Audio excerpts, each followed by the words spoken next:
Good morning. তো আজকে আমি রান্না করব লাউ। তো সকাল সকাল আগে মেয়ের জন্য ভাত ডাল আলু ভাজা আমি করে নিয়েছি, আর লাস্ট মোমেন্টে আমি রান্না করব লাউ।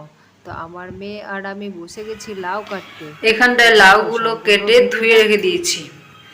আর এই যে কড়াই, এই মুগ ডাল দিয়ে করব লাউ। তো কড়াই বসিয়ে দিয়েছি, কড়াইটা গরম হোক, এই ডালগুলো একটু ভেজে নেব। এই প্রেসার কুকারে মুগ ডালগুলো ভেজে একটু ধুয়ে নিলাম, কারণ ডালের উপরে যে রং রং দেওয়া থাকে, তো তো ওটা ধুলে চলে যাবে। তো ডালটা একটু ধুয়ে দিয়ে দিলাম, তারপরে দিব এই লাউগুলো।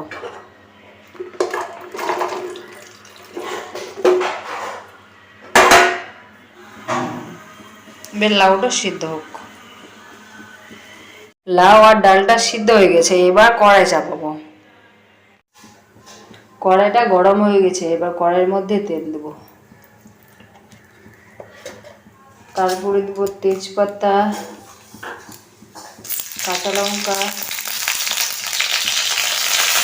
এই লাউগুলো দিয়ে দেবো।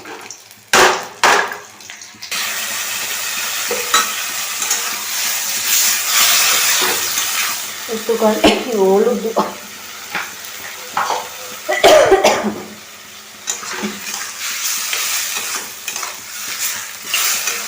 আর একটু লবণ দেবো।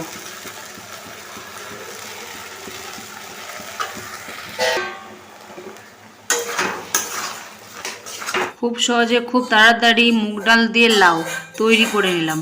দেখতেও যেরকম সুন্দর লাগছে, খেতেও কিন্তু অসাধারণ। তো এরকমভাবে মুগ ডাল দিয়ে লাউ করে খাবে, কিন্তু খুব সুন্দর লাগবে। আর কালারটা দেখতে জাস্ট অসাধারণ।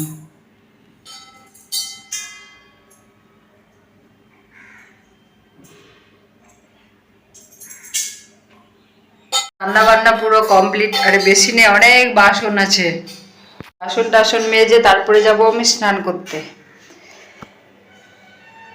তো রান্না বান্না করে নেওয়ার পর গ্যাসকে আমি প্রত্যেকদিন এরকমভাবে পরিষ্কার করে নিই।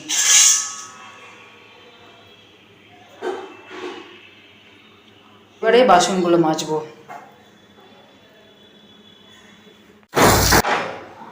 সব কাজ কমপ্লিট, এবার আমি স্নান করতে যাব। আর কুটুম বাবু কি করো? কুটুম বাবু,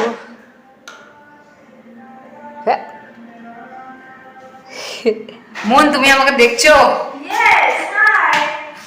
আমার স্নান টান পুরো কমপ্লিট, এবার যাচ্ছি ছাদে জামা কাপড় মেলতে। কিন্তু আমার কুটুম বাবুকে দেখো। বাবু জয় জগন্নাথ করো, জুতা খুলে, জুতা খুলো। এ বাবু জুতা খুল।